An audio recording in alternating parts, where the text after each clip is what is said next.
ఎవ్వరున్నా బేఫికర్ అంటున్నారు నటి కాజల్. పక్కన ఎవరుంటే ఏంటి, నా సోలో పర్ఫార్మెన్స్ తో నేను మెప్పించేస్తానని కాన్ఫిడెన్స్ కనిపిస్తోంది చందమామలో. రీసెంట్ టైమ్స్ లో ఆమె స్టోరీ సెలెక్షన్ ని గమనించిన వారు ఈ విషయం గురించి బాగానే మాట్లాడుకుంటున్నారు. లాహే లాహే అంటూ రిలీజ్ అయిన లిరికల్ సాంగ్ లో కాజల్ ని చూసిన వారందరూ ఆచార్యలో కాజల్ ఉన్నారనే అనుకున్నారు.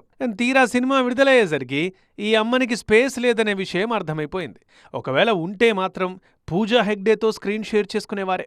ఆమెతో కాకపోయినా ట్రెండింగ్ హీరోయిన్లతో మాత్రం కలిసి కనిపించారు కాజల్. భగవంత్ కేసరిలో బాబాయ్ అమ్మాయిగా బాలకృష్ణ, శ్రీలీల క్యారెక్టర్లు చూసి ఫిదా అయ్యారు జనాలు. స్క్రీన్ మీద వారిద్దరితో పాటు మోస్ట్ ఆఫ్ ది ఫ్రేమ్స్ లో సందడి చేశారు కాజల్. బాలయ్య జోడీగా భగవంత్ కేసరి సక్సెస్ ని షేర్ చేసుకున్నారు. ఇండియన్ 2లోనూ యాక్ట్ చేశారు కాజల్. కాకపోతే థర్డ్ పార్ట్ కోసం కాజల్ పోర్షన్ దాచేశారు శంకర్. లేకపోతే రకుల్తో కలిసి కనిపించేవారే. రీసెంట్ గా సికిందర్లో రష్మిక అండ్ కాజల్ సెట్లో బోలెడని ముచ్చట్లు చెప్పుకున్నారు.